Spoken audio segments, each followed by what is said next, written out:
Hi hello నమస్తే welcome to Telugu ప్రభ. నేను మీ journalist Shivajyothi.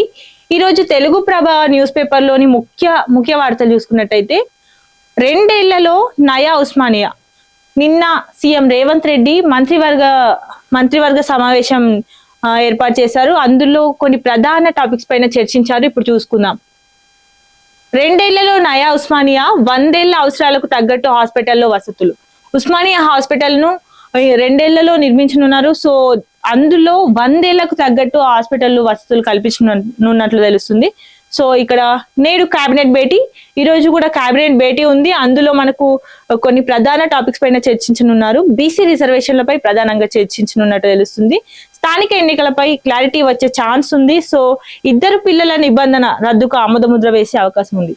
ఎన్నికల్లో పోటీ చేయాలంటే 2 పిల్లలు మాత్రమే ఉండాలన్నట్టు ఇచ్చిన నిబంధనను ఇప్పుడు ఎత్తివేసే ఛాన్సెస్ ఇక్కడ కనిపిస్తున్నాయి. నిర్మాణ పనుల వేగవంతానికి సమన్వయ కమిటీ పనితీరుపై తరచూ క్షేత్రస్థాయిలో తనిఖీలు. వచ్చే జూన్ నాటికి నిర్మాణం పూర్తి చేయాలి. సమీక్షలో ముఖ్యమంత్రి రేవంత్ రెడ్డి తెలిపారు. అండ్ ఇక్కడ చూసుకున్నట్టయితే, నిన్న రాష్ట్రపతి ముర్ము గారు శబరిమలను దర్శించుకోవడానికి వచ్చారు. సో అక్కడ కూలిన హెలిప్యాడ్ అండ్ రాష్ట్రపతికి తప్పిన ప్రమాదం. హెలికాప్టర్ ల్యాండ్ అవుతుండగా సమస్య. శబరిమలను సందర్శించిన ద్రౌపది ముర్ము. మనం ఈ మంత్రివర్గంలో ప్రత్యేకంగా దేని గురించి మాట్లాడనున్నారు అండ్ నిన్నటి మంత్రివర్గంలో దేని గురించి చర్చించారనేది మనం ఇక్కడ చూసుకుందాం. అండ్ రాష్ట్ర ప్రభుత్వం ప్రతిష్టాత్మకంగా భావిస్తున్న ఉస్మానియా నూతన ఆసుపత్రి నిర్మాణం 2 ఏళ్లలో పూర్తి చేయాలని ముఖ్యమంత్రి రేవంత్ రెడ్డి అధికారులకు ఆదేశం ఇచ్చారు. సో ఆసుపత్రి నిర్మాణంపై తన నివాసంలో ముఖ్యమంత్రి రేవంత్ రెడ్డి బుధవారం సమీక్షించారు.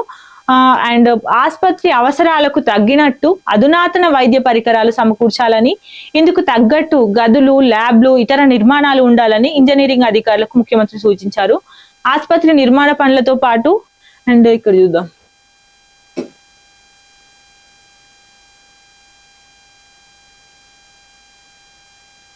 ఇక్కడ ఆసుపత్రి నిర్మాణ పనులతో పాటు రాష్ట్ర వ్యాప్తంగా ఎదురు చూస్తున్న స్థానిక సంస్థల ఎన్నికల నిర్వహణలపై నేటితో తెరపడే అవకాశం ఉంది. బీసీలకు 42% రిజర్వేషన్ల అంశంపై నేడు జరిగే కేబినెట్ భేటీలో క్లారిటీ రావచ్చని ప్రభుత్వ వర్గాలు చెబుతున్నారు. నేడు మధ్యాహ్నం 3 గంటలకు సచివాలయంలో సీఎం రేవంత్ రెడ్డి అధ్యక్షతన కేబినెట్ భేటీ కానుంది. బీసీ రిజర్వేషన్ల అంశంపై హైకోర్టు, సుప్రీంకోర్టు ఆదేశాలపై అధికారుల కమిటీ నివేదికపై మంత్రివర్గం చర్చించనున్నట్టు తెలిసింది. ఉద్యోగాల పేరిట స్పేస్ వే బురిడి. సాఫ్ట్వేర్ జాబ్లంటూ లక్షల్లో వసూలు చేస్తున్నారు. ఏజెంట్ల ద్వారా నియామకం. సో శిక్షణ పేరిట కాలయాపన, ఆపై పనితీరు బాగోలేదంటూ తొలగింపు. సోషల్ మీడియాలో బాధితుల పోస్టులు. జనం కోసం జర్నలిజం కు సమాచారం అందింది. సో ఇక్కడ ఉద్యోగాలు ఇస్తామంటూ లక్షల్లో బురిడి కొట్టారు. లక్షల్లో తీసుకొని ఇప్పుడు కాలయాపన చేపించి శిక్షణ ఇస్తామంటూ కాలయాపన చేసి తర్వాత మీకు పనితీరు బాలేదు అంటూ వాళ్ళని తొలగించినట్టు తెలుస్తుంది. గ్లోబల్ ఇన్నోవేషన్ హబ్ గా తెలంగాణ. లైఫ్ సైన్సెస్ రంగంలో మరో ముందడుగు. నూతన ఆవిష్కరణలకు వ్యూహాత్మక భాగస్వామ్యం. ఆస్ట్రేలియా వర్సిటీ RMITతో రాష్ట్ర ప్రభుత్వం LOI. ఇన్నోవేషన్, R&D, నైపుణ్యాభివృద్ధిలో ద్వైపాక్షిక సహకారం. ఐటీ పరిశ్రమల శాఖ మంత్రి శ్రీధర్ బాబు వెల్లడించారు. ఇక్కడ ప్రధానంగా చెక్ పోస్టులు మూసివేత. రవాణా శాఖకు సీఎం రేవంత్ రెడ్డి చెక్ పోస్టులు మూసివేయాలంటూ ఆదేశాలు ఇచ్చారు. సో సేవల్లో పారదర్శకత, ఆన్లైన్ లావాదేవీల కోసమే ఈ నిర్ణయం తీసుకున్నట్టు తెలుస్తుంది. బోర్డులు, బారికేడ్ల తొలగింపు అండ్ సిబ్బంది ఉపసంహరణ. రికార్డులు, ఫర్నిచర్, ఇతర సామాగ్రిని తరలించినట్టు తెలుస్తుంది. ప్రక్రియ మొత్తం వీడియో తీయాలని కమిషనర్ కు ఆదేశించారు. రాష్ట్ర వ్యాప్తంగా రవాణా శాఖకు సంబంధించి అన్ని చెక్ పోస్టులను తక్షణం మూసివేయాలని బుధవారం సీఎం రేవంత్ రెడ్డి ఆదేశాలు జారీ చేశారు. శాఖలో పారదర్శకత, ఆన్లైన్ సేవల ప్రారంభం కోసం ప్రభుత్వం ఈ నిర్ణయం తీసుకుంది. సీఎం ఆదేశాలతో జిల్లా రవాణా అధికారులు, DTO చెక్ పోస్టుల వద్ద బోర్డులు, బారికేడ్లను తొలగించారు. చెక్ పోస్టులు మూసివేసినట్టు బోర్డులు ఏర్పాటు చేస్తున్నారు. సిబ్బందిని తక్షణమే ఉపసంహరించాలని మరోవైపు రవాణా శాఖ కమిషనర్ ఆదేశించారు. తొలగింపు ప్రక్రియను మొత్తం వీడియోలో రికార్డ్ చేయాలని చెప్పినట్టు తెలుస్తుంది. ఇక్కడ కేటీఆర్ జల్ జంగల్ జమీన్ స్ఫూర్తిగా పాలన అందించాం. BRS working president. కాంగ్రెస్ తో అన్నదాతల అరిగోస అంటూ జాగృతి అధ్యక్షురాలు కల్వకుంట్ల కవిత చెప్తున్నారు. G+1 తరహాలో ఇందిరమ్మ ఇండ్లు, పట్టణాల్లోని మురికివాడలను మార్చుతాం అంటూ మంత్రి పొంగులేటి శ్రీనివాసరెడ్డి చెప్తున్నారు. అండ్ ఇక్కడ చూసుకున్నట్లయితే ప్రసాద్ రావు గారి కాలుష్యం, ప్రభుత్వాలు మారిన ఏపీ పిసిబి పగ్గాలు ఈయన చేతుల్లోనే, రిటైర్ అయినా తగ్గని ప్రాపకం, పారిశ్రామికవేత్తలకు తల్లో నాలుక, ఏపీఈఎంసిఎల్ పెత్తనం ఈయన చేతుల్లోకి, ఏ క్షణమైనా ఉత్తర్వులు వెళ్లాడే ఛాన్స్. అసలు ఎవరు ఈయన ఇక్కడ చూద్దాం. పి ప్రసాద్ రావు పిహెచ్డి, ఏంటి ఎవరు ఈయన అనుకుంటున్నారా? ఉమ్మడి రాష్ట్రంలో ఈయన పేరు తెలియని పారిశ్రామికవేత్తలు లేరు. రాష్ట్ర విభజనకు ముందు రామచంద్రాపురం జీడిమెట్ల కేంద్రంగా స్థానిక కాలుష్య నియంత్రణ మండలిలో చక్రం తిప్పిన అధికారి ఈయన. ట్రస్టీ కేసులో ఈడీ విచారణ వేగవంతం, జైల్లో ఉన్న నిందితులను ప్రశ్నించిన అధికారులు.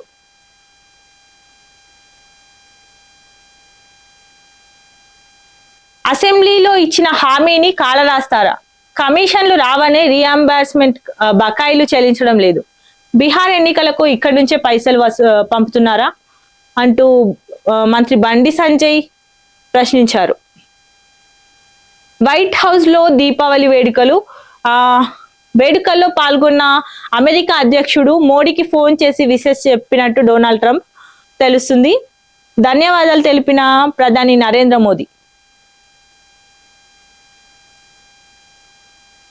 చరమాంకంలో సిద్ధు రాజకీయం, ఆయన వారసుడు సతీష్ గర్కిహోలీ. కర్ణాటక సీఎం మార్పుపై సిద్ధరామయ్య తనయుడు యతీంద్ర. డికే శివకుమార్ శిబిరంలో కలవరం. ఇంటికి ఉద్యోగం, సర్కార్ నౌకర్లుగా జీవికా దీదీలు. 30,000 జీతం, 5 లక్షల ఇన్సూరెన్స్. ఆర్జేడీ నేత తేజస్వి హామీ ఇచ్చారు. సో బీహార్ బడ్జెట్ ను మించిన ప్రామిస్ ఇది అంటున్నారు బీజేపీ అధికార ప్రతినిధి సుధాంశు వేది. ఇక్కడ ప్రతి పైసా లెక్కించాలి. ర్యాలీలు, సభలు, రోడ్ షోలు రికార్డ్ చేయాలి. జూబ్లీ హిల్స్ వ్యయ పరిశీలకుడు సంజీవ్ కుమార్ లాల్. ఇప్పుడు ఉప ఎన్నికలు జరగనున్న సందర్భంగా ఇక్కడ ఖర్చు చేసిన ప్రతి పైసాను లెక్కించాలంటూ జూబ్లీ హిల్స్ వ్యయ పరిశీలకుడు సంజీవ్ కుమార్ లాల్ తెలిపినట్టు తెలుస్తుంది. ఆవిష్కరణల కేంద్రంగా హైదరాబాద్, ఇక్కడి నుంచే ప్రపంచ స్థాయి సంస్థల కార్యకలాపాలు, పరిశోధనా సంస్థలు, పెట్టుబడిదారులకు స్వాగతం. బయో ఇన్స్పైర్ ఫ్రాంటియర్స్ సదస్సులో డిప్యూటీ సీఎం బట్టి విక్రమార్క. రాష్ట్ర విభజన అనంతరం జరిగిన పరిణామాల్లో ఆంధ్రప్రదేశ్ కు వెళ్లారు. అక్కడ తనదైన ముద్ర వేశారు. విశాఖ కేంద్రంగా ఎల్జీ పాలిమర్స్ కాలుష్య కేసులో సస్పెండ్ అయ్యి అనూహ్యంగా తిరిగి మళ్లీ వీధుల్లో చేరి అందరినీ ఆశ్చర్యపరిచారు. ఏపీ కాలుష్య నియంత్రణ మండలిలో జాయింట్ చీఫ్ ఎన్విరాన్మెంటల్ ఇంజనీరింగ్ స్థాయిలో ఉండి ఆ శాఖకే చీఫ్ ఇంజనీర్ హోదాలో విధులు నిర్వహించి జూన్లోనే రిటైర్ అయ్యారు. ఈసారికి ఇంకా పర్యావరణ పరిరక్షణ చేయాలన్న కుతూహలం తగ్గనట్టుంది. తాజాగా Andhra Pradesh environment management corporation limited కు ఎగ్జిక్యూటివ్ డైరెక్టర్ గా చేయాలనుకునే తడవుగా దరఖాస్తు చేశారు. ఒకే రోజులో సచివాలయంలో ఆ దరఖాస్తు 3 ఉన్నతాధికారులకు అనుమతులు పొంది కొన్ని గంటల వ్యవధిలోనే తదుపరి ఉత్తర్వుల కోసం ఫైల్ డెస్క్ లో ఎదురు చూస్తోంది. ఇది స్థూలంగా ఆంధ్రప్రదేశ్ పర్యావరణ మంత్రిత్వ శాఖ దుస్థితి. ఆ శాఖ మంత్రి డిప్యూటీ సీఎం పవన్ కళ్యాణ్ కాలుష్య నివారణ కోసం నడుము కడతానంటూ చేసే ప్రకటనలకు గాని చేస్తున్న పనులకు గాని సంబంధం లేదనడానికి ఈ ప్రసాద్ రావు ఉదంతమే ఉదాహరణ. రాష్ట్ర కాలుష్య నియంత్రణ మండలిలో జోనల్ అధికారుల నియామకాలను పెండింగ్ లో పెట్టి వారి స్థానాల్లో కింద స్థాయి ఉద్యోగులతో విధులు నిర్వహిస్తున్నారు. దీంతో ఆయా పారిశ్రామిక వాడల్లో కాలుష్యం మరింత పెరుగుతుందని విమర్శలు వెలువెత్తుతున్నాయి. ఈయన స్టైలే వేరు. ఉమ్మడి రాష్ట్రంలోనైనా ప్రస్తుతం ఆంధ్ర రాష్ట్రంలోనైనా ఉన్నతాధికారులను మంత్రులను మచ్చిక చేసుకొని తనకు కావాల్సిన పోస్టులు పొందడం, కోట్లు ఆర్జించడం ఈసారికి కొత్తేమి కాదు. Pharma, bulk drugs, steel, engineering, cement కంపెనీల లైజనింగ్ ప్రతినిధులతో మాట్లాడిన ఆయా పారిశ్రామికవేత్తలతో ముచ్చటించిన ఈసారు వారి ఘనకార్యాలు చెంతాడంతా చెప్తున్నారు.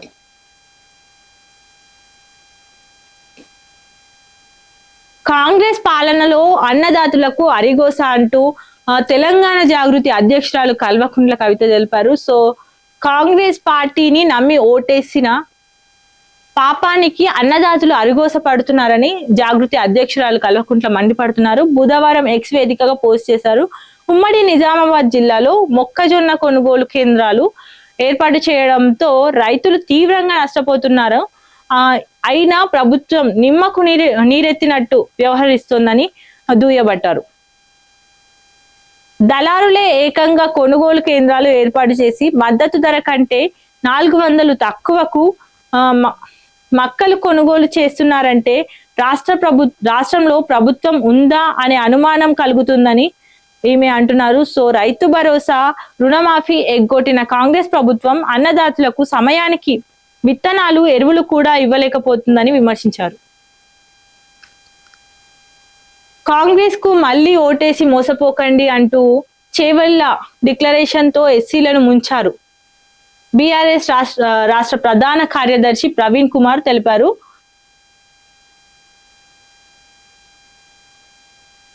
కాంగ్రెస్ పార్టీకి మళ్ళీ ఓటేసి మోసపోవద్దని బీఆర్ఎస్ రాష్ట్ర ప్రధాన కార్యదర్శి డాక్టర్ ఆర్ఎస్ ప్రవీణ్ కుమార్ కోరారు. ఇప్పటికే ఒకసారి ఓటేసి గోసపడుతున్నామన్నారు. బుధవారం జూబ్లీహిల్స్ ఉప ఎన్నికల ప్రచారంలో భాగంగా షేక్పేట్ డివిజన్ లోని ఎస్సీ కమ్యూనిటీ హాల్లో జరిగిన సమావేశంలో ప్రవీణ్ కుమార్ మాట్లాడారు. సో ఎన్నికల ముందు మల్లికార్జున ఖర్గేను తీసుకొచ్చి చేవెళ్ల ఎస్సీ ఎస్టీ డిక్లరేషన్ ను ప్రకటించారు. ఎస్సీ ఎస్టీలకు ప్రభుత్వ కాంట్రాక్టర్లకు 25% రిజర్వేషన్లు ఇస్తామని, దళిత బంధును 10 లక్షల నుంచి 12 లక్షల వరకు పెంచుతామని ఇచ్చిన హామీలు ఇచ్చి గెలిచాక మోసం చేశారని ప్రవీణ్ కుమార్ వెల్లడించారు. ఇక్కడ హరీష్ రావు కాలి గోటికి సరిపోని వాళ్ళు సవాళ్లు విసురుతారా అంటూ ఎమ్మెల్యే మాజీ ఎమ్మెల్యే గాదరి కిషోర్ వ్యాఖ్యానించారు. ఎమ్మెల్యే హరీష్ రావు కాలి గోటికి కూడా సరిపోని వాళ్ళు సవాళ్లు విసురుతున్నారని మాజీ ఎమ్మెల్యే గాదరి కిషోర్ విమర్శించారు. కేబినెట్ లో జరిగిన సమావేశాలపై మాత్రమే హరీష్ రావు మాట్లాడుతున్నారన్నారు. బుధవారం తెలంగాణ భవన్ లో నిర్వహించిన మీడియా సమావేశంలో ఆయన మాట్లాడారు. హరీష్ పై అడ్లూరి లక్ష్మణ్, చామల కిరణ్ ఇష్టం వచ్చినట్లు మాట్లాడితే సహించబోమన్నారు. మంత్రి అడ్లూరిని ఉద్దేశించి పొన్నం ప్రభాకర్ దున్నపోతు అని వ్యాఖ్యానించినా స్పందించలేదని, పొన్నం వ్యాఖ్యలపై గుడికి వెళ్లి ప్రమాణం చేస్తావా అంటూ ప్రశ్నించారు. జూబ్లీ హిల్స్ లో గెలవాల్సిందే మాజీ సీఎం కేసీఆర్, కేటీఆర్ హరీష్ రావుతో ఫామ్ హౌస్ లో చర్చలు. జూబ్లీ హిల్స్ ఉప ఎన్నికల్లో బీఆర్ఎస్ అభ్యర్థి గెలిచి తీరాల్సిందేనని కేసీఆర్ స్పష్టం చేశారు. ఎర్రవల్లి ఫామ్ హౌస్ లో బుధవారం జరిగిన ఓ కార్యక్రమంలో పాల్గొనేందుకు వచ్చిన కేటీఆర్ హరీష్ రావుతో ఉప ఎన్నికలపై చర్చించారు. నియోజకవర్గంలో జరుగుతున్న ప్రచారాన్ని ప్రతిక్షణం పర్యవేక్షించాలని దిశానిర్దేశం చేశారు. ప్రధానంగా ప్రభుత్వంపై ఉన్న ప్రజా వ్యతిరేకతను ప్రజల్లోకి తీసుకువెళ్లాలని సూచించారు. తానే స్వయంగా ప్రచారం చేస్తానని చెప్పారు. సో జూబ్లీహిల్స్ నియోజకవర్గ డివిజన్ల ఇన్ఛార్జితో త్వరలో భేటీ కానున్నట్లు తెలుస్తుంది. విద్యపై పెట్టుబడి భవిష్యత్తుకు పునాది. విద్యపై పెట్టుబడి అంటే భవిష్యత్తును నిర్మించడం అనే మాటలను సీఎం రేవంత్ రెడ్డి సాకారం చేస్తున్నారని సాంఘిక సంక్షేమ శాఖ మంత్రి అడ్లూరి లక్ష్మణ్ తెలిపారు. బుధవారం ఎస్ఆర్ శంకరన్ జయంతి సందర్భంగా గౌలిరెడ్డి సెంటర్ ఆఫ్ ఎక్సలెన్స్ కళాశాలలో విద్యార్థులతో మంత్రి మాట్లాడారు. చూసుకున్నట్టయితే ఇక్కడ కనిపిస్తున్నారు. సంక్షేమ హాస్టళ్లలో మౌలిక వసతులు కల్పిస్తున్నాం అండ్ సామాజిక న్యాయానికి శంకరన్ ప్రతీకగా నిలిచారు మంత్రి అడ్లూరి లక్ష్మణ్ కుమార్. ఇక్కడ జూబ్లీహిల్స్ ఉప ఎన్నికలకు టీజేఎస్ మద్దతు ఇవ్వనున్నట్లు తెలుస్తున్నారు అని మహేష్ కుమార్ గౌడ్ తెలిపారు. రాజకీయ లబ్ధి కోసమే బురద చల్లుతున్నారా? బస్తీ దవాఖానాల్లో నిత్యం వైద్య సేవలు 24 గంటల్లోగా 134 రకాల 134 రకాల టెస్టుల రిపోర్టులు ఇస్తున్నాం వైద్యారోగ్య శాఖ మంత్రి దామోదర్ నరసింహారావు తెలిపారు. అత్యాధునికంగా ఎర్త్ సైన్స్ వర్సిటీ కొత్తగూడెంలో 300 ఎకరాల్లో ఈ నిర్మాణం చేస్తున్నారు. సో దేశంలోనే ఇది తొలి అండ్ ప్రపంచంలోనే ఇది 2వ విశ్వవిద్యాలయం వ్యవసాయ శాఖ మంత్రి తుమ్మల నాగేశ్వరరావు తెలిపారు. వర్సిటీ వీసీ విద్యాశాఖ సెక్రటరీ యోగితా రాణాతో భేటీ అయ్యారు. సో సిఎస్ఆర్ నిధుల సమీకరణపై చర్చ జరిగింది.